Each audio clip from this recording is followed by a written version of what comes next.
English Rise Podcast. Easy listening and speaking practice.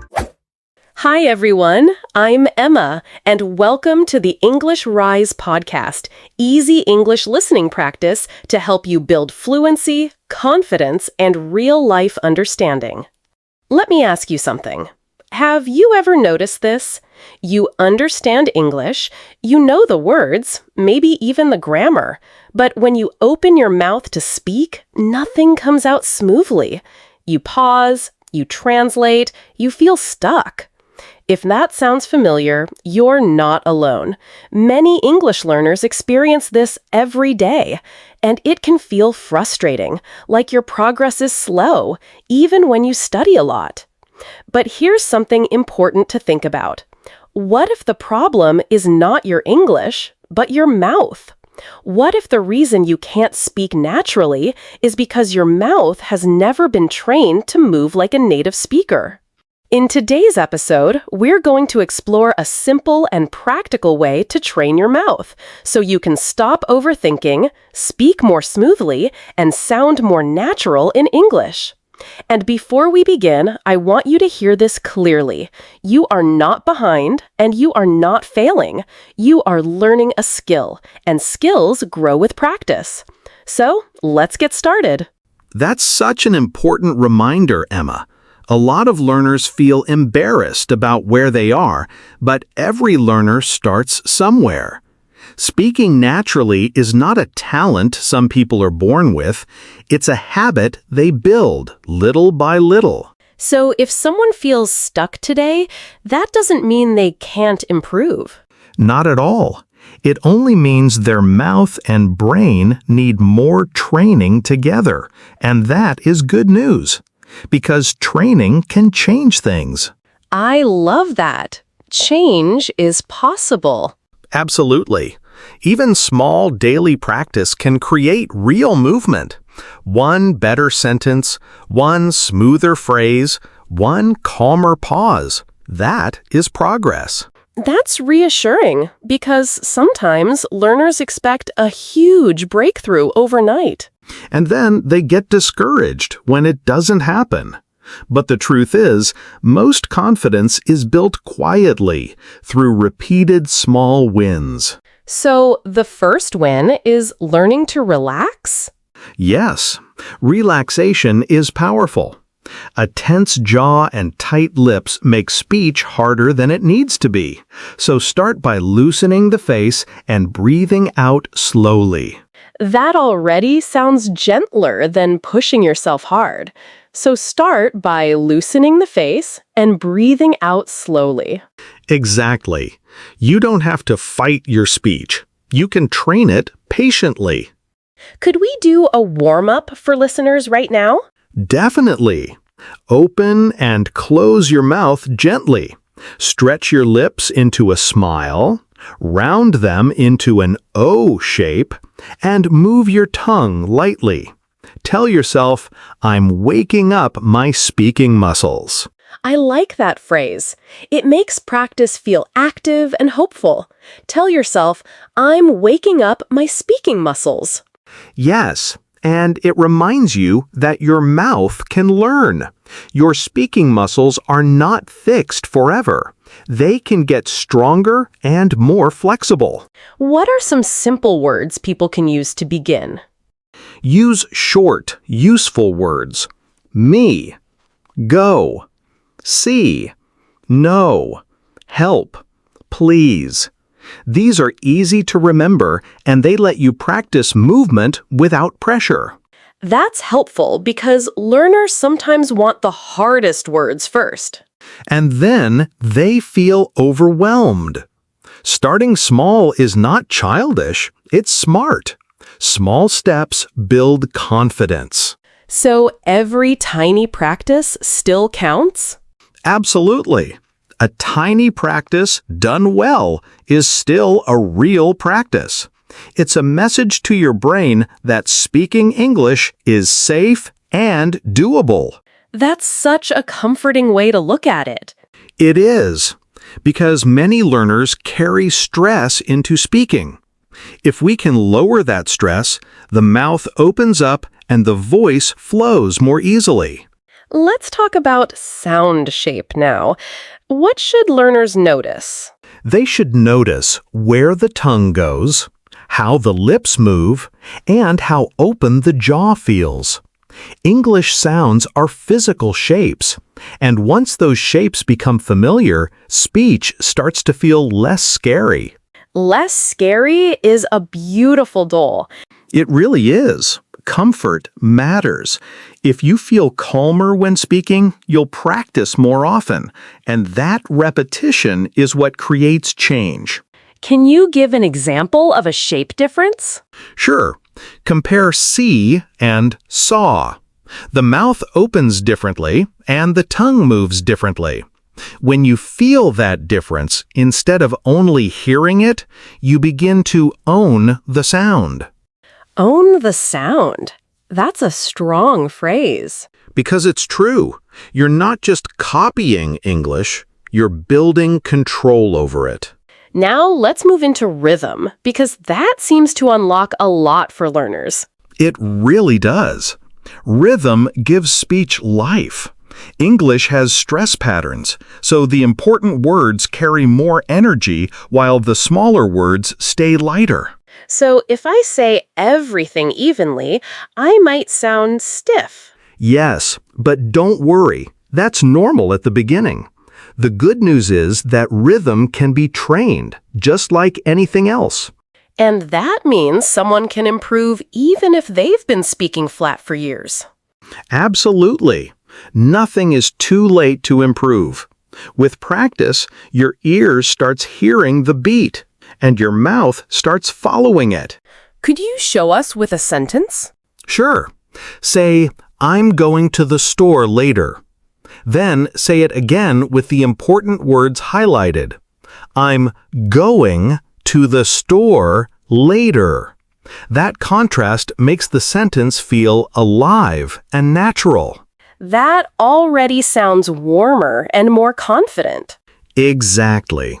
Rhythm adds confidence because it reduces effort. You're not forcing each word. You're moving with the sentence. That feels encouraging because the speech starts to work with you instead of against you.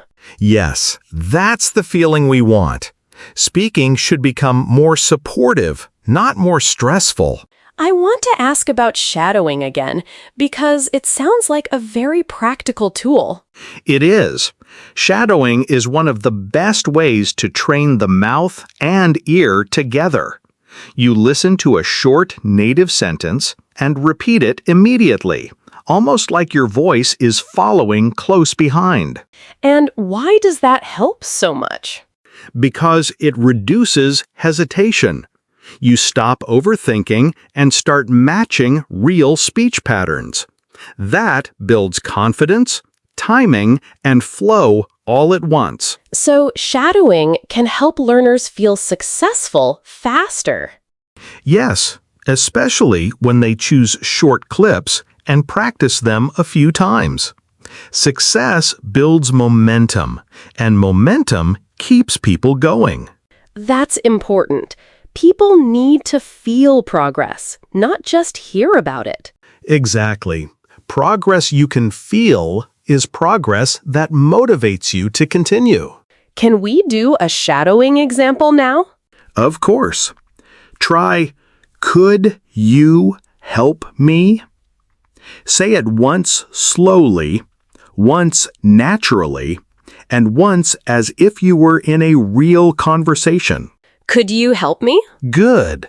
Now let it sound lighter and smoother. Could you help me? Excellent. That is already more connected. That feels manageable. Not perfect, but manageable. And manageable is exactly where confidence begins. You do not need a perfect voice to make progress. I think a lot of learners need that reminder. Me too. Too often, people think they must sound native immediately, and that pressure blocks learning. Gentle practice is much more effective than harsh self-criticism. That's a good line. Gentle practice. Yes, because learning should feel encouraging. When you feel safe, your mouth relaxes and your speech opens up. Let's talk about connected speech, because it can make people nervous at first. It can, but it doesn't have to. Connected speech is simply how English naturally links sounds. It helps speech flow, and it makes you easier to follow. Can you give a friendly example? Take pick it up. Spoken naturally, the sounds connect softly. You are not swallowing the words. You are joining them so the sentence moves like one thought. That makes it sound smooth instead of chopped up. Exactly. Smooth speech often feels more confident because it keeps the listener engaged and the speaker relaxed. What are some common mistakes that hold learners back? A big one is waiting for perfection before speaking. Another is over-pronouncing everything. And another is translating every sentence before saying it. All of those create pressure. So the advice is to speak earlier, lighter, and more naturally? Yes, speak earlier, speak with less pressure, and trust the practice. You do not need to earn the right to speak. You build it by speaking. That's powerful. You build it by speaking. Exactly. Every attempt matters. Even imperfect speech is part of the journey. Let's switch to specific sounds. Which ones deserve special attention? Sounds that change meaning and sounds that feel unfamiliar. Many learners need extra work on endings, th, r, l, and vowel differences. But the key is to practice them kindly and consistently, not fear them. Can you give a simple pair that learners can repeat with confidence? Try light and right. Say each word slowly, then put them into sentences like turn on the light and turn right here. It helps the sound connect to real meaning. That's a great example because it's useful in daily life. Exactly. Useful examples build confidence faster because learners can imagine using them in real conversations. What about vowels? They can feel tiny but important. They are tiny, but they carry a lot of meaning. For example, see and saw use different mouth shapes. Once you can feel the difference, you start hearing the difference more clearly too. So the mouth helps the ear improve. Yes, the body and ear train each other. That's why speaking practice can improve listening as well. That's encouraging because it means one habit can help many skills. Exactly. Good practice multiplies the benefits. Let's make this really practical. What should a busy learner do every day? Keep it short and repeatable. 2 minutes of warm-up, 3 minutes of shadowing, 2 minutes of recording, and 1 minute of fast speaking. That's enough to build a strong habit without making life complicated. So even a small routine can matter a lot? Yes, a small routine can matter a lot. That's enough to build a strong habit without making life complicated. Absolutely. Small routines are powerful because they are realistic. Realistic practice is the kind people actually keep doing. And consistency matters more than intensity. Yes, a little every day can move you much farther than a huge effort once in a while. What should learners listen for when they hear their own recording? They should listen for pauses, rhythm, and smoothness. Not to criticize themselves, just to learn. Ask, where did my sentence feel strong, and where did it feel stuck? That sounds much kinder than saying, I sound bad. Exactly. Kind feedback helps people continue.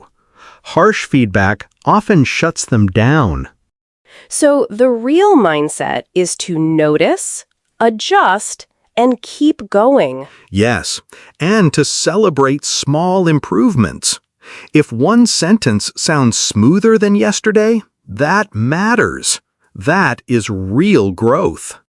Can learners use movies or podcasts as practice materials? Absolutely. Short lines from podcasts, shows, or interviews can be excellent. Choose something clear, repeat one line many times, and let your mouth learn the shape of it. That makes practice feel more alive. It does, and it can be inspiring too. When learners hear a phrase they love and can finally say it naturally, it creates a real emotional boost. I think that emotional boost is huge. It really is. Confidence often grows after one successful moment, then another, then another. What if a learner feels embarrassed speaking out loud in private? Then start softly. Whisper, mouth the words, or practice while walking. Every quiet repetition still builds the habit. You do not need to be loud to make progress. That's comforting, especially for people who live with family or roommates. Yes, and it lowers the barrier to starting. Once starting feels easy, practice becomes a regular part of life. Can you give one more sentence for listeners to practice today? I'm going to call you later. Say it slowly first, then naturally. Then with a smooth conversational flow. Notice how going to becomes lighter and how the sentence feels more relaxed. I'm going to call you later. Beautiful. Now give it a natural spoken version. I'm gonna call you later. Great. That's the kind of real speech learners should recognize, accept, and practice confidently. I love that. It feels real, not fake. Exactly. Real language builds real confidence. Before we wrap up, can you leave listeners with one uplifting thought?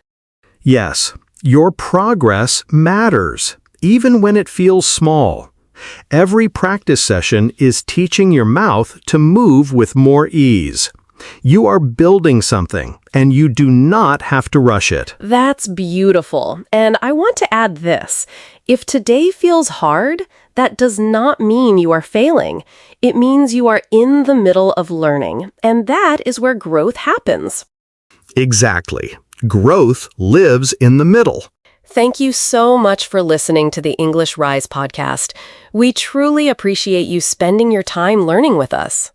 If you found this episode helpful, don't forget to follow the podcast and share it with your friends so more people can learn and grow together. We're really happy to have you here as part of our learning journey. Take care, keep practicing, and we'll see you in the next episode. And remember, learning English takes time, and that's completely okay. Just keep going one small step at a time. Easy listening, better speaking, rise higher. Bye, everyone.